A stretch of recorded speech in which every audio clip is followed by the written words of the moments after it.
أما بعد فأعوذ بالله من الشيطان الرجيم بسم الله الرحمن الرحيم وإذ قال إبراهيم رب اجعل هذا بلدا آمنا وارزق أهله من الثمرات من آمن منهم بالله واليوم الآخر قال ومن كفر فأمتعه قليلا ثم أضطره إلى عذاب النار وبئس المصير وإذ يرفع إبراهيم القواعد من البيت وإسماعيل ربنا تقبل منا إنك أنت السميع العليم ربنا واجعلنا مسلمين لك ومن ذريتنا أمة مسلمة لك وأرنا مناسكنا وتب علينا إنك أنت التواب الرحيم صدق الله مولانا العظيم اللهم صل على سيدنا ومولانا محمد وعلى آل سيدنا ومولانا محمد وبارك وسلم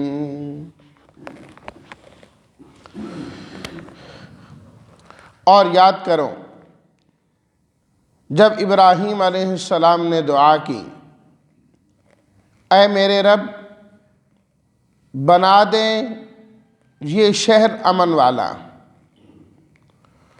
اور یہاں کے رہنے والوں کو رزق دے پھلوں میں سے ان کو جو ان میں سے اللہ پر اور قیامت کے دن پر ایمان لائیں۔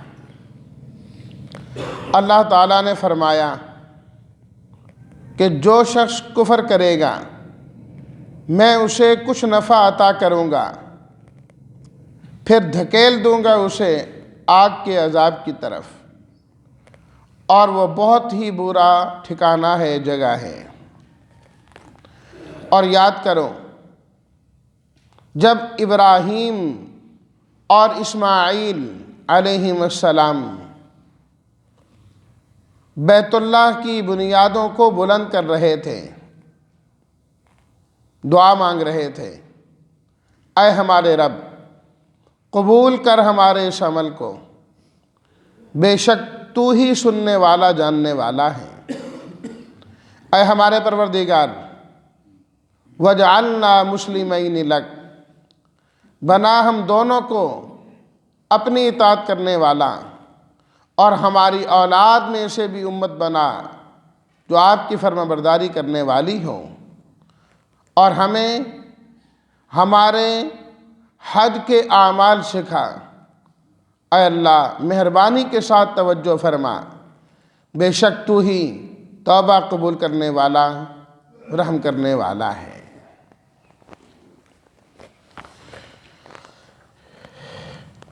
پڑھی گئی ان آیات میں ابراہیم علیہ السلام کی دعاؤں کا تذکرہ ہے۔ حضرت ابراہیم علیہ السلام ہمیشہ ہر مشکل میں اور ہر وقت اپنے اللہ ہی کو پکارتے تھے، نظر اللہ کے علاوہ کسی اور کی طرف جایا ہی نہیں کرتی تھی۔ اس لیے جب کوئی ضرورت پیش آئی تو اللہ تعالیٰ ہی کو بلایا اور اللہ ہی کو پکارا۔ یہی انبیاء کرام علیہم الصلاۃ کا طریقہ اور انداز ہے۔ قرآن مجید میں اللہ تعالیٰ نے بار بار انبیاء علیہم الصلاۃ کی دعاؤں کا تذکرہ کیا ہے کہ کس طرح وہ اللہ کو پکارتے تھے،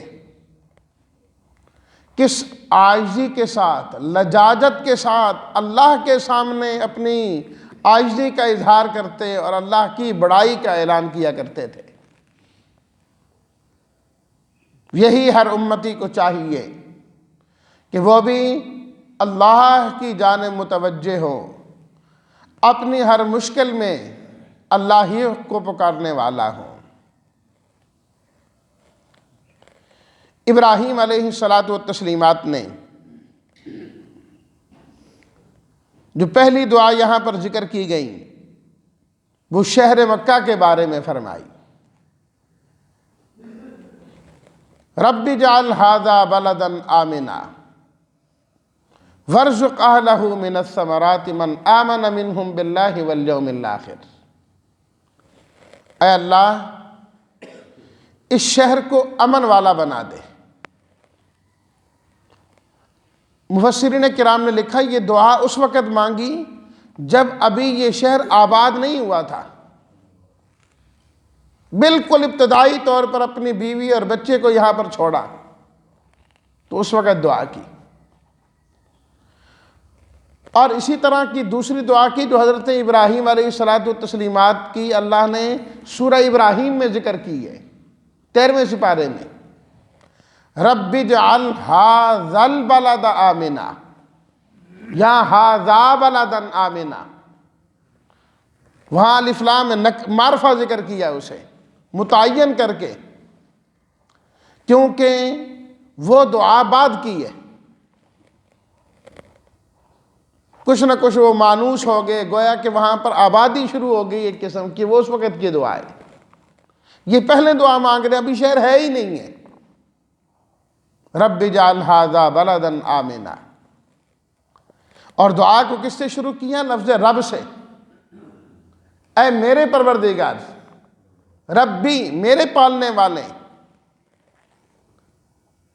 دعا کے اندر ایسی چیزوں کا ذکر کرنا، ایسی صفات کا ذکر کرنا جس سے اللہ کی رحمت متوجہ ہو، یہ بھی سنت ہے، سنت انبیاء ہے۔ لفظ رب کے اندر تو ایک پورا نظام آ جاتا ہے، جس طرح سورہ فاتحہ میں نے ذکر کیا تھا، الحمدللہ رب العالمین۔ اے اللہ تو رب ہے، پیدا کرنے والا بھی تو ہے، خالق تو ہے، مالک تو ہے، روزی دینے والا تو ہے، ہر ضرورت پوری کرنے والا تو ہے، ہمارا آقا اور ہمارا مولا تو ہے، ہم کدھر جائیں، کس سے مانگیں؟ رب تو آپ ہی ہمارے ہیں، ہم نے مانگنا ہے تو آپ ہی سے مانگنا ہے، ہمارا آپ کے علاوہ کون ہے؟ رب بھی۔ اس لیے آپ علیہ الصلاۃ والتسلیمات کی دعاؤں کو بھی اگر دیکھا جائے تو کسی بھی چیز کو دعا مانگی گئی ہے تو اس سے آگے پیچھے اللہ کی صفات، اللہ کی خوبیاں اور ایسی چیزوں کو ذکر کیا گیا ہے، ایسی چیزوں کو ذکر کیا، یا اللہ تو ہی سننے والا، یا اللہ تو ہی جاننے والا ہے، یا اللہ تو ہی دینے والا ہے۔ اللہم لا مانع لما آتیت ولا معطی لما منعت ولا ینفع ذا الجد منک الجد۔ اے اللہ جو آپ دینا چاہیں کوئی روک تو نہیں سکتا، اور جو آپ نہ دینا چاہیں کوئی دے تو نہیں سکتا، اس لیے اے اللہ آپ کے سامنے کسی کی بڑائی نہیں چلتی، ہم تو عاجز ہو کر تیرے سے لینے کے لیے آئے ہیں، تو داتا ہے ہماری جھولیوں کو بھر دے۔ دعا کا بھی انداز ہونا چاہیے، مانگنے کا بھی ایک طریقہ اور ڈھنگ ہونا چاہیے۔ دیکھو نا، بندوں سے جو مانگتے پھرتے ہیں، ہر مانگنے والے کو کوئی نہیں دیتا، بعض کو ایسا ڈھنگ آتا ہے نہ چاہتے ہوئے بندہ نکال کے دیتا ہے۔ تو اللہ سے مانگنے کا بھی ڈھنگ ہونا چاہیے، ایسی صفات سے اور خوبیوں سے مانگا جائے۔ ویسے تو اللہ تعالیٰ سنتے ہی ہیں، اللہ کا وعدہ ہے۔ اللہ تعالیٰ نے خود فرمایا، ابھی نماز میں آیات پڑھی گئیں، وَقَالَ رَبُّكُمُ ادْعُونِي أَسْتَجِبْ لَكُمْ۔ تمہارا رب خود فرماتا ہے، ادعونی، مجھے پکارو، استجب لکم، میں تمہاری دعاؤں کو قبول کروں گا، میں تمہاری دعاؤں کو قبول کروں گا۔ اللہ خود وعدہ کر رہے ہیں، مانگنے والے تم بنو، دینے والا میں خود ہوں، داتا میں خود ہوں۔ قربان جائیے رب کی رحمت پر، دینے والا خود بلا بلا کے کہہ رہا ہے کہ یوں مانگو میں تمہیں دیتا ہوں۔ اللہ اکبر، اللہ اکبر، خود بلا بلا کے۔ اور پھر خود دعاؤں کے الفاظ اور طریقے بھی سکھائے. خود بتایا مجھ سے مانگو اہدنا الصراط المستقیم. خود اللہ نے دعا سکھائی. اللہ نے اپنے نبیوں کی دعائیں قرآن میں ذکر کی. فرمایا وہ مانگو جو اللہ کے نبیوں نے مانگا ہے، کہیں تم غلط نہ مانگنا شروع کر دو. صحیح چیز مانگو، درست چیز مانگو، درست طریقے سے مانگو. اللہ اکبر. اس سے بڑا سخی اور داتا کون ہو سکتا ہے؟ پھر بھی کتنا نکما انسان ہے ایسے رب کا در چھوڑ کر غیروں کے در پر جاتا ہے کہ یہاں سے کام ہوگا اور وہاں سے کام ہوگا. ابراہیم علیہ الصلاۃ والتسلیمان جو جد الانبیاء ہیں، جن کی نسل میں ہزاروں انبیاء آئے، ہزاروں انبیاء آئے، وہ کیا دعا کر رہے ہیں؟ ربی، اے میرے رب، اے مجھے پالنے والے، میری ساری ضروریات کو پورے کرنے والے. اللہ اکبر. سورہ مریم میں جب اللہ تعالیٰ نے ابراہیم علیہ الصلاۃ والتسلیمات کا تذکرہ کیا تو اس میں اپنے والد کے ساتھ جو گفتگو ہوئی اسے ذکر کیا. اس کے اندر اس رکوع میں اللہ تعالیٰ نے ایک بڑا زبردست جملہ ذکر کیا دعا کے بارے میں حضرت ابراہیم علیہ السلام کا. ابراہیم علیہ السلام نے اپنے والد سے فرمایا وَأَعْتَزِلُكُمْ وَمَا تَدْعُونَ مِن دُونِ اللَّهِ. اے میرے ابا جان، اے میری قوم والوں، میں چھوڑتا ہوں تمہیں بھی اور ان کو بھی جن کی تم اللہ کے علاوہ پرستش کیا کرتے ہو، عبادت کیا کرتے ہو. میں ان کو کبھی نہیں پوچھ سکتا. میں اپنی حاجتیں ان کے سامنے رکھوں، اپنی ضروریات ان کے سامنے رکھوں، یہ ابراہیم سے نہیں ہو سکتا. کیا کریں گے؟ وَأَدْعُو رَبِّي، میں تو ہمیشہ اپنے رب کو پکاروں گا. اور اگلا جملہ جو اصل سنانا ہے، عَسَىٰ اللَّهَ أَكُونَ بِدُعَاءِ رَبِّي شَقِيًّا، میں اپنے رب کو پکاروں گا اس لیے کہ جب بھی میں نے اپنے رب کو پکارا ہے اس نے میری پکار کو سنا ہے. میں اس در سے کبھی نا امید اور نامراد ہوا ہی کوئی نہیں. میں کیوں اسے چھوڑوں؟ اس واسطے فرمایا کہ اس کا در میں نہیں چھوڑ سکتا. میں نے تو جب بھی مانگا ہے اس نے جھولی بھر بھر ہی دیا ہے، دامن بھر بھر ہی دیا ہے. یہ یقین کی بات ہے نا، یقین کی بات ہے نا. اور یہی بات حضرت زکریا علیہ الصلاۃ والتسلیمات نے کی. جب اولاد کی ضرورت پڑی تو اللہ تعالیٰ سے یہ دعا کی، اذ نادا ربہ ندان خفیہ. وہی لفظ رب آیا وہاں بھی، اپنے رب کو پکارا. اذ نادا ربہ ندان خفیہ، آہستہ آہستہ آواز میں. اپنے اللہ سے تعلق جوڑنا ہے نا، اپنے اللہ کو بلا رہے ہیں آہستہ آہستہ آواز میں. رب انی وہن العظم منی. بھئی اللہ تو جس طرح اونچی دعا سنتا ہے وہ تو آہستہ بھی سنتا ہے نا، لیکن اس نے وہ آہستہ دعا جو حضرت زکریا آہستہ مانگ رہے ہیں، اللہ نے پوری کائنات کو سنا دی کہ یہ کیا مانگ رہے ہیں. پوری کائنات کو سنا دی. ادھر ندان خفیہ، آہستہ آہستہ تھی. رب انی وہن العظم منی، پھر لفظ رب آیا، رب انی وہن العظم منی. اے اللہ ہڈیاں کمزور ہو گئی ہیں اب. واشتعل الرأس شیبا، سر سفید ہو گیا، بوڑھا ہو گیا. لیکن جس جملہ سنانا مقصد ہے، وَلَمْ أَكُمْ بِدُعَائِكَ رَبِّ شَقِيًّا، آپ سے مانگ کر ناکام تو کبھی نہیں ہوا. اس عمر میں دعا مانگ رہا ہوں، ناکام آج بھی نہیں ہوگا. ناکام آج بھی نہیں ہونا کہ دعا نہ سنی جائیں. اس کو کہتے ہیں اللہ کی ذات پر یقین. عمر وہ ہے کہ اولاد نہیں ہوتی، بوڑھے ہو گئے، بال سفید ہو گئے، ہڈیاں کمزور ہو گئیں، اگر کہا پروردگار میں کمزور ہوا، آپ تو کمزور نہیں ہے نا، یا اللہ آپ تو آقا اور داتا ہیں، اس لیے اے اللہ مجھے اولاد چاہیے جو آپ نے مجھے نعمت عطا کی ہے، میں کہتا ہوں اس نعمت کا وارث بھی ہونا چاہیے۔